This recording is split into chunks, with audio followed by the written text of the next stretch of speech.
कालू नाम का एक भालू गांव के बाहर वाले जंगल में रहता था।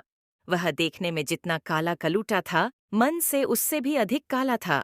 ऊपर से मीठी मीठी बातें करता था और मौका मिलते ही उन्हें छट कर देता। छोटे जानवर तो प्रायः चिकनी चुपड्डी बातों के जाल में फंस ही जाते थे। उसी जंगल में मोटू और छोटू नाम के दो खरगोश भी रहते थे। देखने में वे जितने छोटे थे, अक्ल में उतने ही अधिक बुद्धिमान। उन दोनों में दोस्ती भी खूब थी। दिन भर दोनों मिलकर उछल कूद मचाते और खेलते रहते। बातों ही बातों में कालू भालू का जिक्र आ गया। सच मोटू, इस कालू के बच्चे ने तो छोटे जानवरों का जीना हराम कर दिया है। वह रोज ही किसी न किसी को अपने जाल में फंसा ही लेता है। छोटू की बात सुनकर मोटू बोलने लगा, पर मेरी समझ में यह नहीं आता कि उसे जानते हुए भी हम उसकी बातों में क्यों आ जाते हैं। तुम्हारी बात तो ठीक है मोटू, पर अपने साथियों के बचाव के लिए हमें कुछ न कुछ तो करना ही चाहिए। लेकिन छोटू, हम कर भी क्या सकते हैं?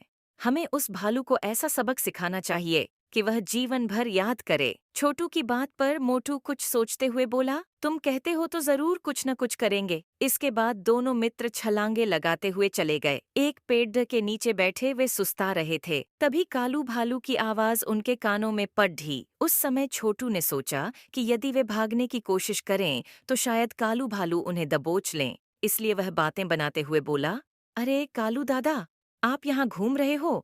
वहां गुफा में विचित्र जीव देखने नहीं गए? विचित्र जीव? कालू ने आश्चर्य से पूछा। और नहीं तो क्या, आज जंगल के कोने वाली गुफा में जाने कहाँ से एक विचित्र जीव आ गया है। उसका शरीर सांप जैसा लगता है, मुंह शेर जैसा और पूंछ लंगूर जैसी। सभी जानवर उसी को देखने गए हैं। अच्छा, तो मुझे भी वहां अवश्य जाना चाहिए, कालू भालू बोला। कालू भालू वास्तव में ही उनकी बातों में आ गया था। वह उन्हें फांसने की बात भूलकर गुफा में आए विचित्र जानवर को देखने के लिए मुद्दने लगा।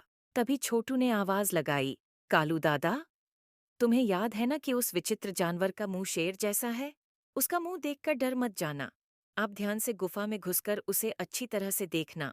बड़ा आनंद आएगा आपको। छोटू की बात सुनकर कालू अकदते हुए बोला, शेर का मुंह तो क्या, वह असली शेर भी हुआ तो मैं डरने वाला नहीं।